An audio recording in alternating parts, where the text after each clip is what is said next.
Doctor ناصر علی خان کون ہے جس کو ہائر ایجوکیشن پاکستان نے جعلی پی ایچ ڈی رکھنے پر بلیک لسٹ کر دیا؟ موصوف گزشتہ 25 سالوں سے کیسے غیر قانونی کام کرتے رہے؟ نیب اور باقی اداروں نے بھی واضح کر دیا کہ کیا کچھ غیر قانونی ہوتا رہا؟ کیا جو کچھ غلط ہوا ان کو سزا ملے گی؟ کیا ڈاکٹر ناصر اپنی تمام تنخواہ اور مراد واپس کریں گے؟ اس کے پیچھے کس کا ہاتھ ہے؟ ڈاکٹر ناصر نے ابھی تک ہائر ایجوکیشن کے نام پر کیا فراڈ کیا؟ کون سے سیاستدان ڈاکٹر ناصر علی خان سے اپنے غیر قانونی کام کرواتے رہے؟ اس بارے میں کچھ اہم معلومات منظر عام پر آ گئیں جو ہم آپ کو بتانے جا رہے ہیں۔ ڈاکٹر ناصر علی خان، جن کو ہائر ایجوکیشن کمیشن اسلام آباد نے بلیک لسٹ کر دیا ہے، پاک Austrian institute of applied sciences منگ ہری پور میں بطور پروجیکٹ ڈائریکٹر گزشتہ 2 سال سے کام کر رہے ہیں۔ پاک Austrian institute of applied sciences منگ ہری پور KPK کے 12 ارب روپے کا پروجیکٹ ہے اور KPK گورنمنٹ کی فنڈنگ سے اس پر کام ہو رہا ہے۔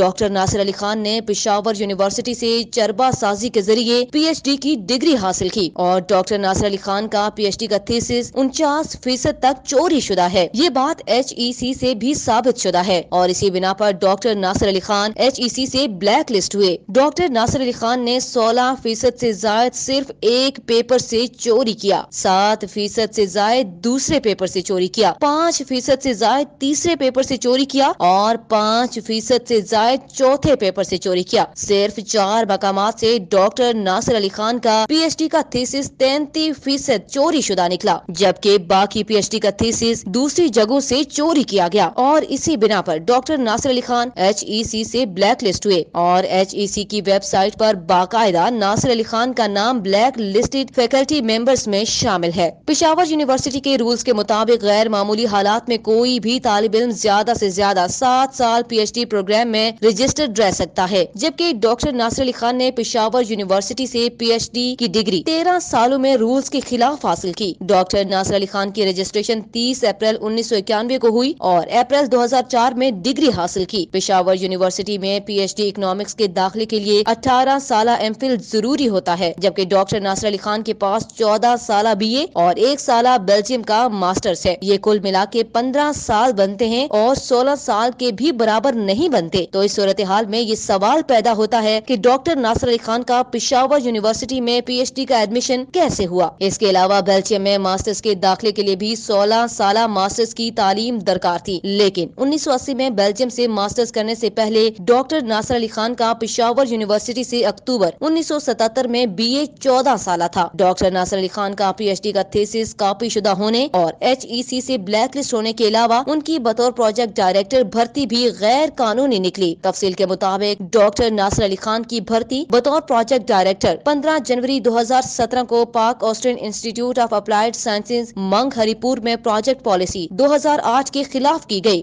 اور اس کے علاوہ پروجیکٹ ڈائریکٹر کی بھرتی کی سمری بھی اسٹیبلشمنٹ ڈپارٹمنٹ KP نے واضح اعتراض کیا تھا کہ پروجیکٹ ڈائریکٹر کی بھرتی صرف اوپن کمپٹیشن سے ہی کی جا سکتی ہے۔ جنوری 2017 میں پروجیکٹ ڈائریکٹر کی بھرتی کے لیے بغیر اشتہار دیے ڈاکٹر ناصر علی خان نے ڈاکٹر عابد فرید اور ڈاکٹر ایوب خان کے نام سمری میں بطور امیدوار شامل کیے گئے۔ ڈاکٹر عابد فرید اور ڈاکٹر ایوب خان دونوں امیدوار ڈاکٹر ناصر علی خان کے یونیورسٹی آف ہری پور میں ماتحت تھے اور یہ فرضی نام سمری میں بغیر کوئی اشتہار دیے ڈالے گئے۔ تفصیلات کے مطابق 2016 سے ڈاکٹر ناصر علی خان پر نیب کی انکوائری بھی چل رہی تھی اور نیب تفصیلات کے مطابق ڈاکٹر ناصر علی خان نے سہل یونس کو deputy registrar BPS 18، Aibak Khan کو assistant registrar BPS 17، Athar Kaleem system administrator BPS 17، Rab Nawaz network administrator BPS 17، Yasir Lodhi assistant director student financial aid BPS 17 اور Muhammad Usman webmaster BPS 17 اور تقریباً 20 سے زائد لیکچرار مثلاً حکیم اللہ، دانیال، فیصل شاہ، روبینہ وغیرہ کو KPK یونیورسٹی ایکٹ 2012 کے خلاف BPS 17 اور 18 میں بغیر اشتہار کے بھرتی کیا۔ سہل یونس جو کہ ایک نااہل اور انڈر میٹرک شخص تھا، 3 سال تک اپنے بھائی سہیل یونس کے کاغذات میں جعل سازی کر کے پہلے 2013 میں ڈپٹی رجسٹرار لگایا، پھر 2015 میں ایڈیشنل رجسٹرار لگایا گیا اور یوں جعلی کاغذات والا سہل یونس 3 سال تک رجسٹرار آفس کے تمام اہم معاملات چلاتا رہا۔ نیب کی انکوائری رپورٹ مورخہ 4 اپریل 2018 کے پیرا 3 کے مطابق ڈاکٹر ناصر علی خان نے سلیکشن بورڈ 2015 کے انٹرویو میں 60% سے کم نمبر لینے والے اسسٹنٹ پروفیسرز عطا اللہ، صادق نور، مہمن اور اکرام اللہ کو اس وقت کے رائج قوانین کے خلاف بھرتی کیا۔ نیب کی انکوائری رپورٹ کے پیرا 4 کے مطابق ڈاکٹر ناصر علی خان نے 2015 کے سلیکشن بورڈ میں قاضی شجاعت اور Shahraz Ahmad assistant professor management sciences university of Haripur کو قوانین کے خلاف بھرتی کیا۔ نیب کی انکوائری رپورٹ کے پیرا 5 کے مطابق ایڈیشنل ڈائریکٹر ایڈمنڈ کو عمر کی بالائی حد میں قوانین کے خلاف ریلیکسیشن دی اور غیر قانونی طور پر لوگوں کو اپلائی کرنے سے روکا گیا اور میجر ریٹائرڈ اقبال کو بھرتی کرنے کے لیے راستہ ہموار کیا گیا۔ نیب کی انکوائری رپورٹ کے پیرا 6 کے مطابق سہل یونس ایڈیشنل رجسٹرار کی تمام ڈگریاں جعلی تھیں۔ نیب کی انکوائری رپورٹ کے پیرا 7 کے مطابق عبدالحمید پروفیسر BPS 21 کی ڈیپوٹیشن غلط تھی۔ نیب کی انکوائری رپورٹ کے پیرا 8 کے مطابق ڈاکٹر عبداللہ خان کی بھرتی بطور پروجیکٹ ڈائریکٹر یونیورسٹی آف ہری پور بھی غلط تھی۔ نیب کی انکوائری رپورٹ بمورخہ 4 اپریل 2018 کے پیرا 9 کے مطابق لیکچرر بھی غلط بھرتی کیے گئے۔ گورنر نے نیب کی انکوائری رپورٹ کے پیش نظر مورخہ 23 اپریل 2018 کو 1 ماہ میں ہیڈ KPK سے رپورٹ مانگی۔ ہیڈ KPK نے 8 مئی کو یونیورسٹی آف ہری پور کے VC سے رپورٹ طلب کی، لیکن 7 ماہ گزر گئے اور کوئی رپورٹ جمع نہ کرائی گئی، حالانکہ معاملہ پہلے سے نیب نے 2 سال کی انکوائری میں واضح بھی کیا ہوا ہے۔ اتنے سادہ معاملے کی انکوائری رپورٹ میں اتنی تاخیر کیوں کی جا رہی ہے؟ یونیورسٹی آف ہری پور انتظامیہ،